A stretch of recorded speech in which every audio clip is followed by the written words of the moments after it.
Welcome to the Screener College Basketball Podcast with your hosts, Mike Randall and Gus Kearns. Welcome in, listeners, to the Screener College Basketball Podcast, where we're always talking everything college hoops. You could have been anywhere else on the dial, but you chose to be here with us, Mike and Gus, and we appreciate that. The season start line is getting closer and closer, and you can hear it creeping. You could hear it creeping on the old creaky floor. Oh, man, it's almost here. Luckily, we've had unbelievable special guests to get you ready for that season start line, and this episode is no different. We have the great Brian Mull from the MullAgainBlog.com. You can follow Brian at BGMULL, capital B, capital G, capital M. Brian writes for Forbes Sports Money. He writes for The Bible, which is the Blue Ribbon Basketball Preview. Also writes for BigSouthSports.com, where he's going to have a weekly hoops feature and some other nice items up there to get you caught up on some Big South. And Brian and I broke down a little CAA, a little hometown conference for me personally, which was really cool. We broke down a little bit Big South, of course. We talked players in each one of those conferences, and of course we talked a little SoCon. We talked some coaches, and we talked some players. Brian broke down a team inside each conference that he think might be special. He broke down a couple players inside the conference, each one of those conferences that he think might do some damage. And then we went a little bigger picture. Brian gave us an under-the-radar team that he thinks might surprise nationally. And then he also gave us a player who we think might blow up in our faces nationally as well, big time. And we also talked a little live music at the end, of course. Why wouldn't we do that? And please don't forget to give Brian a follow on Twitter at BGMull, capital B, capital G, capital M, ULL lowercase. And please, if you haven't picked up the Blue Ribbon College Basketball Preview yet, what are you doing with yourself? Brian is a contributor to that, so please make sure you go ahead and support his program. We really enjoyed having a conversation. We hope you liked the screener going a little bit under the radar, if you will, with some of the smaller conferences. But that's where our bread and butter is. That's where our lifeblood is. And that's where we really like to think that we've made our mark. Thankfully, Brian helps us hit the mark with those three conferences and a couple of things big time. So please enjoy the conversation. Remember, one final request. Don't forget to give the podcast a follow on Twitter at SCS Podcast. Efficiency of keystrokes, of course. And please don't forget to give Mike a follow. Mike is totally blowing up the fantasy football world, and he will be back in the college basketball landscape biosphere before you know it. And he will be spitting opinions that will make people happy or make people upset and make people react either way. So don't forget to give him a follow over at Randall Rant. Thank you for that. If you like what you're listening to and you like the guests that we're bringing you here on the Screener College Basketball Podcast, kindness is cool. Go leave a kind review on your podcast consumption vehicle of choice. Say nice things about our guests like Brian. Say nice things about our guests like Eric Fawcett. Say nice things about our guests like Rob Doster and Matt Norlander and Barstool Riggs. We're trying to give you everything we can to get you guys ready for the college basketball season. So go give some kind reviews about them and say nice things about our guests because they're so kind with their time and their knowledge. We maraud for years here at the Screener College Basketball Podcast. We are the bodega. We are the craft beer of the college basketball podcast landscape. Don't be afraid to support your local bodega or support your local brewery. That's all we're here to do. Hope you enjoy the conversation. We'll catch up with you before you know it. Cheers.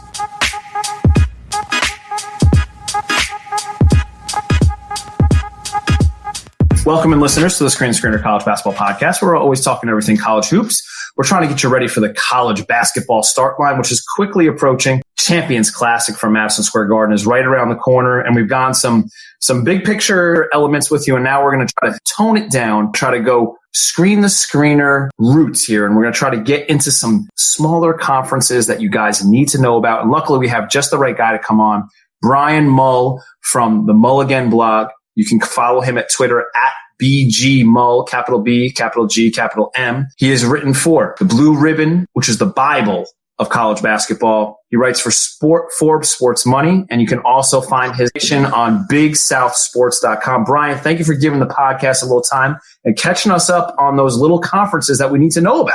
Gus, so glad to be here with you. Thanks for having me on again this year, and certainly enjoy talking college hoops. I'm ready for the games to begin. I know you are. Yeah, we're kind of like, itching at it to kind of like get the start line rolling. So I guess the first thing we'll ask is, how was the off season and how is the golf game feeling? You doing okay out there? Yeah, feeling pretty good. The golf game is, it's fairly solid. Have some good moments and have some frustrating moments, but that's the nature of the game. Off season was great. Always, when the weather starts to get a little cooler here, always know that basketball is in our future.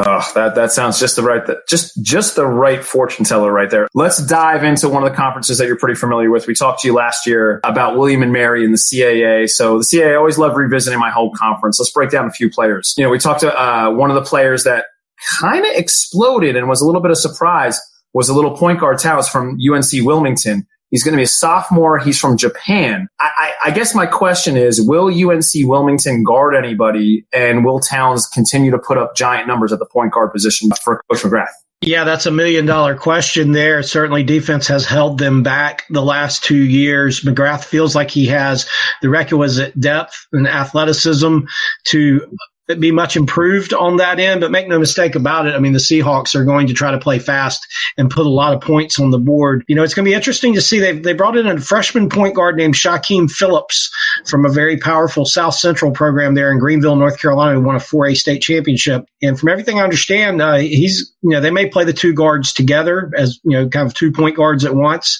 Ooh, okay. They've got a big question mark inside, certainly losing Devontae Kaycock. Right. Who signed a 2-way contract with the Lakers, and they have a couple of unproven guys up there. But I think, if they can guard a little bit, I think they'll be a tough out, especially at home. I agree with a tough out at home. And if they're going to play those 2 point guards together with that up-tempo style, I think the big question is, can they limit the turnovers? Especially playing a sophomore and a freshman point guard together. Can they limit the turnovers and really value those possessions? But, it seems like he did everything right his freshman year. So I'm intrigued to see how he develops his sophomore year. And look, one of the best players in the country exists in the CAA, and it's Grant Riller from the College of Charleston. No doubt about it. I've thoroughly enjoyed watching him over the course of his career. Just an explosive guard, absolute scoring machine, can play on or off the ball. Was at CP3 camp this summer. He's a phenomenal talent. So I think the question is, he's going to sneak up on some people nationally that aren't paying attention, don't have their eyes open to the CAA and to Riller in general. It's possible he could go 25-5-5 while shooting at 40% from three. So, Brian, break down just how special could Grant Riller be this year for the College of Charleston? That Brantley has moved on to the NBA as a second-round draft pick last year. Is he going to just explode on the nation and be one of those players that everybody opens their eyes to? I would certainly not be surprised if he has just a phenomenal year with his ability. He didn't shoot it quite as well from three last year as he can, but I know that was a point of emphasis for him in the offseason. And he's just one of those guys that when he gets in the lane, he can finish in 100 different ways. He's just crafty the way he puts the ball up on the rim. He's got a super explosive first step, and he draws fouls and converts at the free throw line. He's a really good defender too. A lot of times guarding the other team's best player. So Earl Grant has a lot of faith in him on that end as well. I expect him to rarely leave the court and to have some big games this year. They have a couple of opportunities early against Oklahoma State and VCU. Be interesting to see how he performs in those marquee matchups. I think it's going to be awesome to see him and Evans matched up against one another, especially from VCU. I think that's going to be, you could argue that that's the biggest, mid-major, quote unquote, guard matchup that we're going to have early on in the season. That's one of the ones I'm totally looking forward to. And you're right. You know what? He's way tougher than you think on the defensive end. He's got a little heft to him, and he does not give in. I really love his game. Another guy we need to talk about, we talked a little bit about last year, is Nathan Knight from William & Mary. I know they had the coaching change, but the big man put up over 21 points, over 3 assists, and over 2 blocks. He's going to get to the line a ton. He can even shoot it a little bit. The cross-section of his skills is unique cross sections in college basketball, not just in the CAA, but just in general across the nation. Talk a little about Nathan Knight and maybe what he could bring to the table. Maybe not for William & Mary, wins and losses, but just for what he does for maybe his NBA stock or maybe his pro potential moving forward. He is one of those guys you can see flashes as a freshman. He's added pieces to his game each year. He's extremely versatile, comfortable playing on the perimeter, excellent passer. I think he'll shoot a few more threes this year in their offense. He and Andy Van Vliet, the 7-foot transfer, will be paired together up front. I think you'll see both of them playing a little high-low, inside-outside.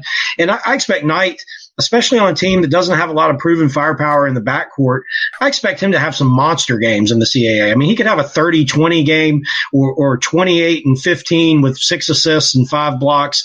I mean, I just think we're going to have some very special games from Nathan Knight, and he certainly is a pro. I know the NBA scouts have been paying attention to him for 2 years, and he certainly went through the process during the off season and got some good feedback. So, I mean, he's a guy with a professional future and very likely at the NBA level. No doubt. I think if he can just shoot it a little bit from deep, I think that's the profile for him. No, especially because you mentioned the numbers that he's going to put up, and the cross section of his skill set is one of the most oddly ones. Like where a big man can shoot it, he can pass it, he can defend a little bit at the rim, he can play a little bit rim protector.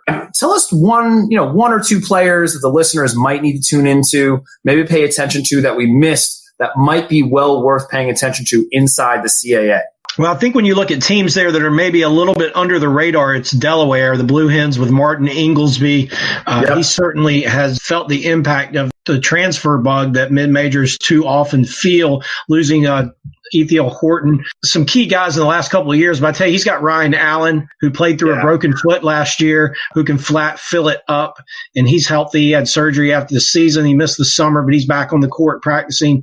And I think when you look at the kind of that trio they have in the backcourt with Kevin Anderson and the transfer from UAB, Nate Darling, that's a team with a lot of firepower in the backcourt. So certainly Ryan Allen from Delaware would be someone I'd keep my eye on. And then over at Towson, Brian Fobbs, first team preseason pick, big, strong guard. Good fit for Pat Scary's system, tough kid, high character, good leader, put up 17.5 last year. I mean, there'll be some nights he can put Towson on his back and will them to victory. So those two guys stand out. The league maybe doesn't have quite the top level talent that it had last year, but certainly a lot of talented players. Yeah, I'm with you on Delaware. I think that might be one of the more underrated teams inside the CAA. And you mentioned with that trifecta of players that are going to play on the wing and the backcourt, I think that makes sense that they could find some undervalued success when CAA play gets started. And you mentioned Fobbs like Towson. I believe he's like Stith was for Old Dominion last year, where you just might find him having a monster game here and there, and then win a game that you don't think that they're going to win on the road or at home. That totally makes sense. So I'm very much pulling for JMU and the Dukes here in their final season at the Convocation Center.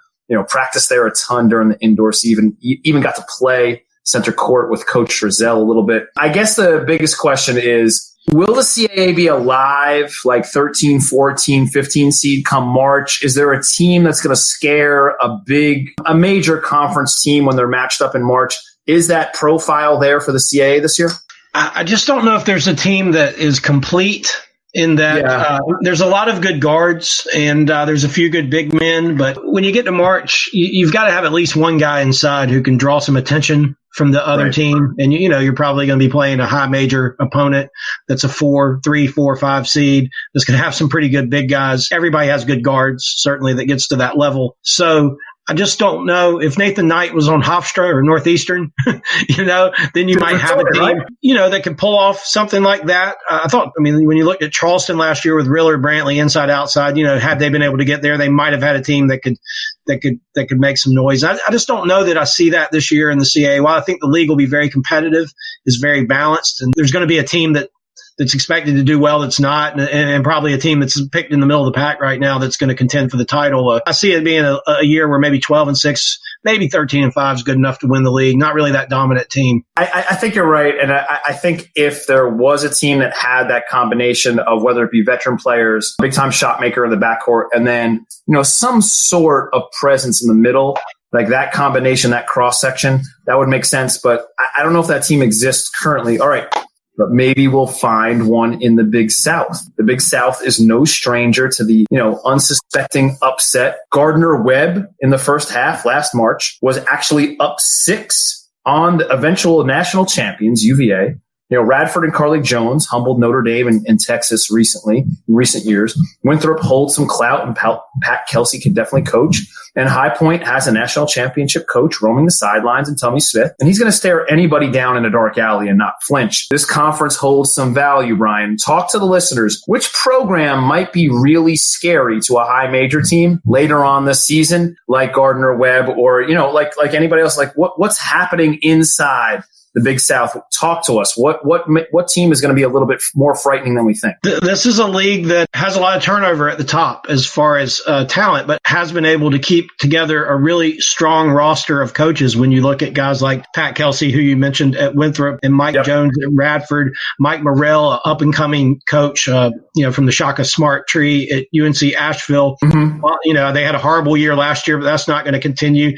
Even Griff Aldrich at Longwood, when you look at, he led them to the most wins they've had in Division I with 16 wins last year. So there is some talent, but 12 of the 15 all-conference guys from last year are gone, either through graduation or transfer. So it's going to be some new names, some new faces. I think you have to start with Radford based on what they've been able to do, going to Texas and winning, like you're talking about, going to Notre Dame and winning. Mike Jones, another former VCU assistant, doing a terrific job there, building a program, turned down some other offers in the off season, and they really like their group. The thing about Radford, you have to beat them. They're not really going to beat themselves. They're going to play. They're going to kind of grind you down at a slow pace. They're not going to turn the ball over. They're going to try to, speed you up a little bit and force some turnovers. And they got some guys who can knock down some 3-point shots. And that's a pretty good combination for pulling an upset. No doubt. And one of those guys that, we love over here at Screen Screener is Carlik Jones. He is the guy at Radford. He hits some iconic big shots. He's a possible player of the year in the conference. He's just one of those special point guards that really can excel in college and maybe, have that special moment like he's had a couple already. Do you think he can replicate a couple of those like special iconic moments this year? Like, just how special is Carlik Jones at the point guard position? Yeah, he's a terrific player. I was fortunate enough to be in the building when they knocked off Liberty 2 years ago in the Big South Conference Finals. He hits that shot, and the celebration ran down to actually my end of where I was seated on press row, and it was really just a neat scene to see that unfold. A kid, his March dreams coming true after he had redshirted the year before, and then certainly he built off of that last year. He will be the go-to guy with Ed Polite Jr. I'm sorry, gone this year on the interior. They have some questions there, but certainly the ball's going to be in Carlik's hands. He's unafraid of the moment. He gets to the free throw line a tremendous amount. He can finish inside the arc. He's got to prove he can make a few, the 3-point shot a little bit more consistently this season, but I know that was a point of emphasis for him in the offseason. And you're right. I mean, he's the kind of guy that at any level that you have to feel like you can have some success late in the season and into the postseason. No doubt. He's one of those special point guards that if you have him on your roster, you have him on your team, you're feeling a little bit better about things. So I think Radford's in good shape. Let's go over and just say, how good is Jose Perez going to be at Gardner-Webb this season? He did just about everything last year for them. He had 19 points in the UVA game. Is he just one of those players, like we talked about with Riller a little bit from the College of Charleston, who might explode on us this season and maybe put up 20 points per game or something like that? Just how good is Perez over at Gardner-Webb? The thing I love about Perez is, he just can beat you in any way. He's 6'5", but he can run the point and handle the ball. He draws fouls at a very high rate, and he converts when he gets to the free throw line. He can make a mid-range shot. He can score around the rim. He can step out and knock down a 3-point shot. So when you have such a versatile skill set, you're not going to have too many off nights. And certainly with a year under his belt, heading into his sophomore year, they lost a couple of key seniors off of last year's championship team. So I'm certain that he's going to feel comfortable taking on an even bigger role. He took on 26% of their shots last year, and I wouldn't be surprised to see that increase a little bit this year. And he's certainly capable. I just love his size in the backcourt in that conference. There's a lot of 5'11", 6-foot guards in that league, and he's certainly going to have a size advantage over them night in and night out. And then when, if everything comes to fruition there, and then they get to the March dance again, it's not like he's going to be overmatched, just like he, showed in that UVA game where he was able to match up with Kyle Guy or Ty Jerome and get his scoring opportunities from all the different levels that you just mentioned, whether it be, drawing fouls from the foul line or his mid-range game or knocking down three or taking it to the hole like he likes to do. I think he's just scratching the surface. I think he might be one of those special guys that kind of like explodes on us and be like, oh, wow, this guy's a little bit better than we thought. And Brian, it wouldn't be the Screen and Screener College Basketball Podcast if we did not ask you about Shabuti Phillips over at Longwood. The senior guard returns. Can he help the Lancers make the jump to the front end of this conference? And they played really well in the CIT last year. So do you think that they can build on that success that they had in the postseason last year? You got to love Shabuti and the Lancers.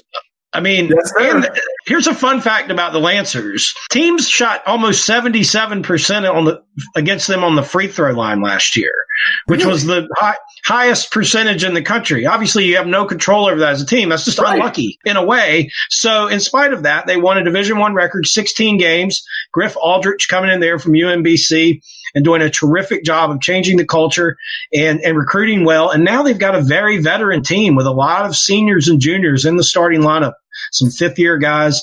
So I certainly anticipate Longwood to build off last year's success. You know, they faded a little bit down the stretch last year in the regular season, but like you said, came back in the postseason and had a nice finish. Would not surprise me one bit to see Longwood kind of slip up there in that top four.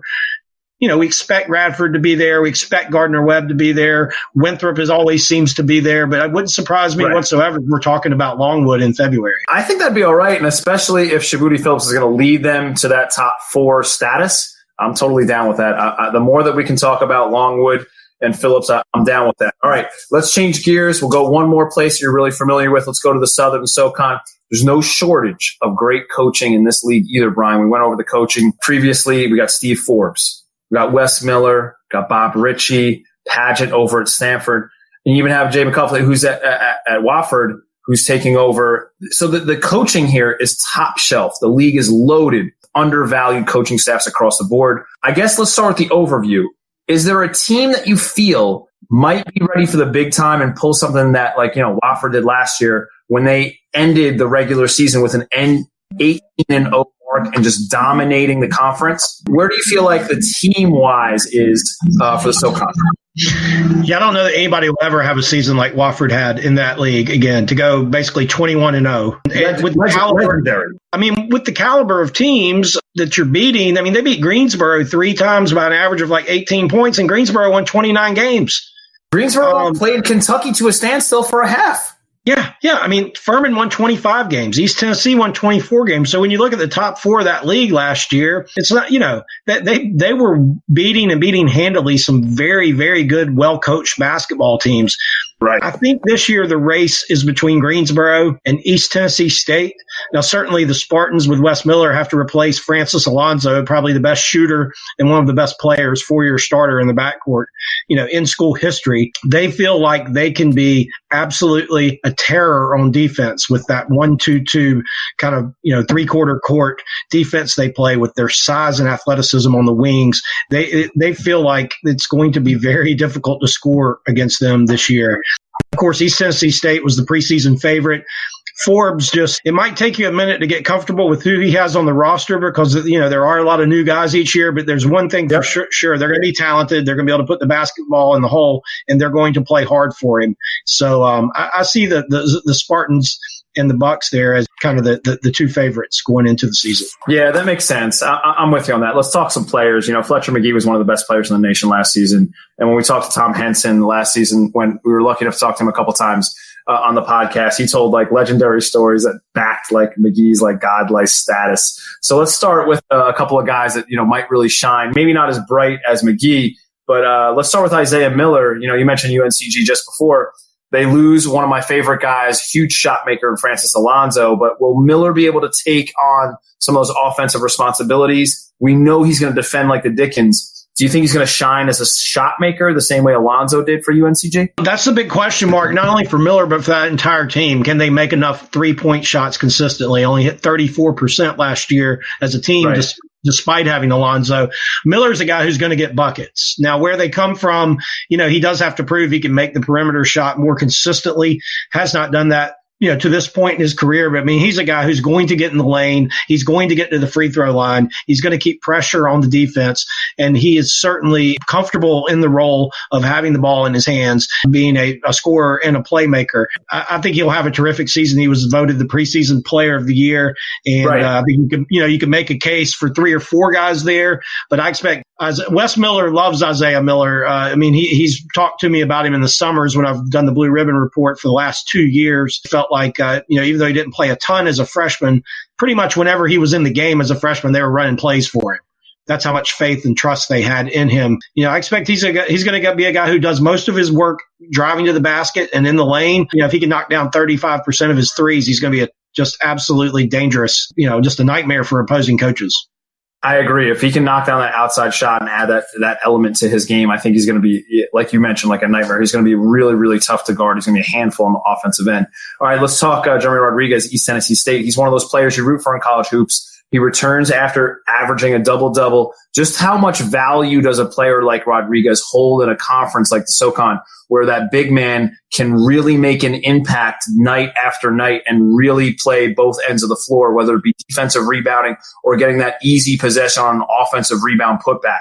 How special is Rodriguez, and how important is he going to be for East Tennessee's success? Yeah, he's a classic guy that we find in a conference like the Southern Conference. A bit undersized, 6'7", 225, but nobody has a higher motor or plays harder. He's been out. He returned to practice last week. He was out with a foot injury. I don't think it was anything too serious. They were being cautious with him. He returned to action. I was talking to someone up there earlier this week, and they said it was just a whole nother level of energy when he got on the court, and he literally can just get a rebound anytime he wants to against some pretty athletic guys, some pretty big guys that they have on that roster. To have it, like you said, to have a guy like that, you can just keep possessions alive and can also clean up the defensive end. It's tremendous because they have guys like Boyd and Hodges and just ridiculous firepower in the backcourt. They're going to be a team that's going to try to get out and turn you over, and that starts with a defensive rebound.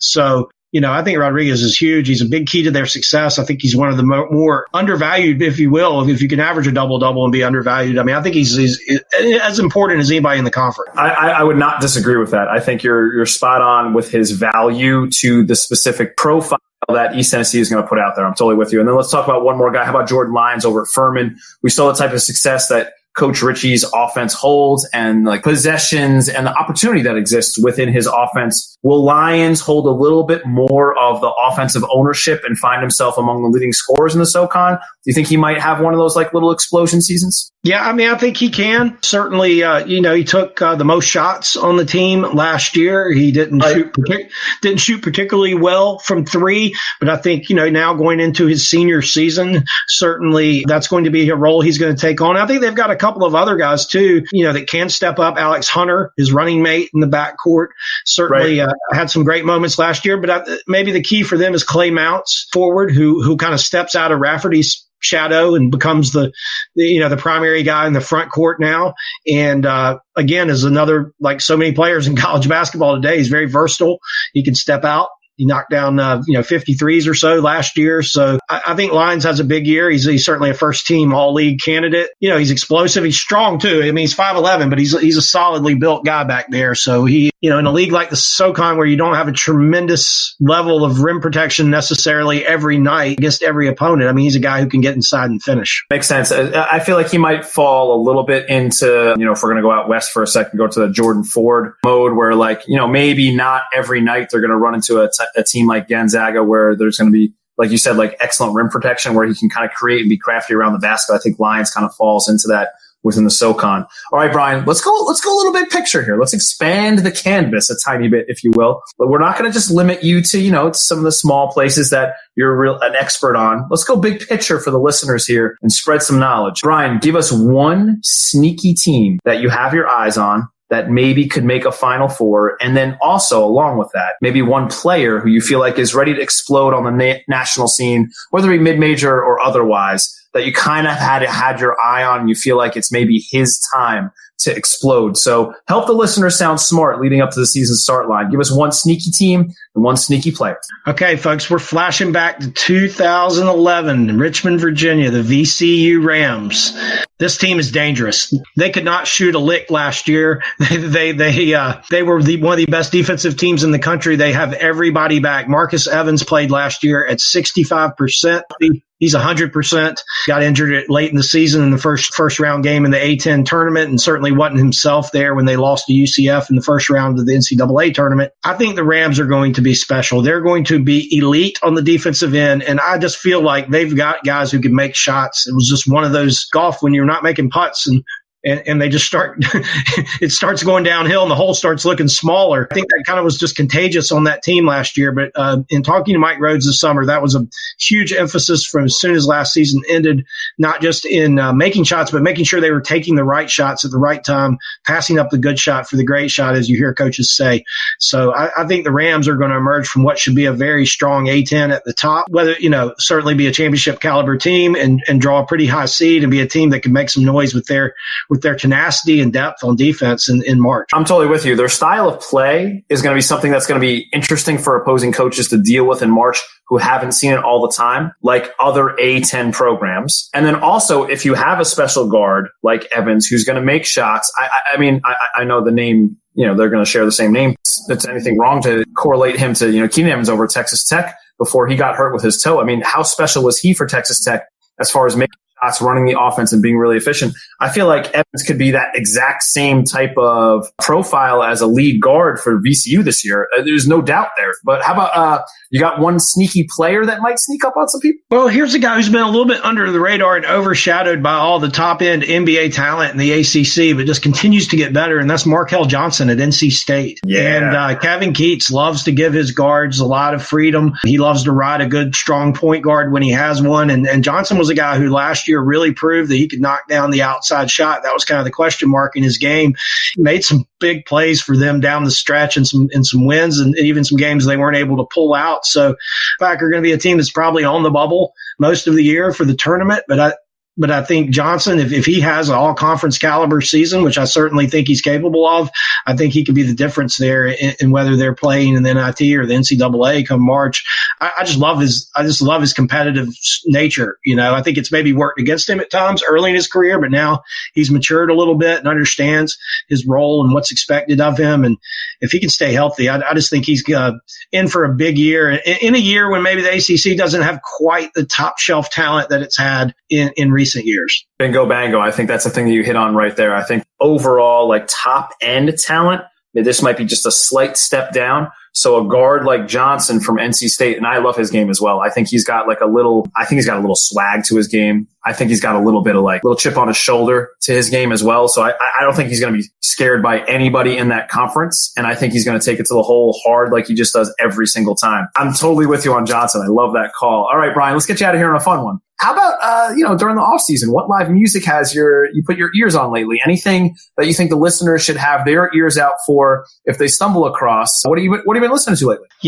I saw Humphreys McGee for the first time this summer. They were a band I'd always kind of listened to from afar. They kind of run in the same circles as a lot of bands. And man, I was really impressed with their live show, all of it, from musically, lights, the whole deal. And then I have to say that I'm this weekend heading to Nashville, Tennessee to see Jason Isbell for 2 nights at the Ryman Auditorium, and have certainly enjoyed following him since his days with the Drive-By Truckers and his solo career. But I've never been to the Ryman Auditorium. To go to Nashville and get to catch him there, he's playing like a seven night residency in 9 nights. He's done that the last few falls. 2 terrific opening acts, the North Mississippi All-Stars and the Blind Boys of Alabama. 2 nights we're going. So I'm pretty pumped about that. My wife and I are heading out, looking forward to a nice weekend in Nashville. Wow. Okay. That sounds amazing. The opening acts sound as great as Isabel. I mean, that sounds like you just want to get there from, note one. I mean, I'm curious to see how you enjoy the venue. I was lucky enough, we live close to the city, so I got to catch, speaking of, country-ish stuff, I got to look Casey Musgraves at Radio City, and she totally blew the roof off and was really authentic and was really cool. It was her second to last stop on her tour. And then she was heading back to Nashville for the last stop. So you could feel the joy of the band, on stage, that they were just so pleased with finishing the tour. And they weren't mailing it in. They were the band was totally amped about playing their second to last big show before they were going to close it down. So it was really cool. Yeah, that's terrific. I've enjoyed, I've listened to her a little bit this year as well. And I certainly enjoy her spirit. Yeah, without question. She brought her spirit full force at Radio City. All right, Brian, thank you so much. Thank you for giving us a little time. We'll make sure that all the listeners hopefully get your eyes on the Blue Ribbon College Basketball Bible, where you can find some of Brian's fine work. And Brian, we hope you enjoy the next craft beer and your weekend in Nashville. Hopefully you get a couple more swings out on the green, but the snow comes down. So hope to catch up with you later on this season. And thank you for giving the podcast a little time. Okay, thanks a lot, Gus. I appreciate it. Anytime, Brian. Cheers. Cilantro. Grazie. Arigato.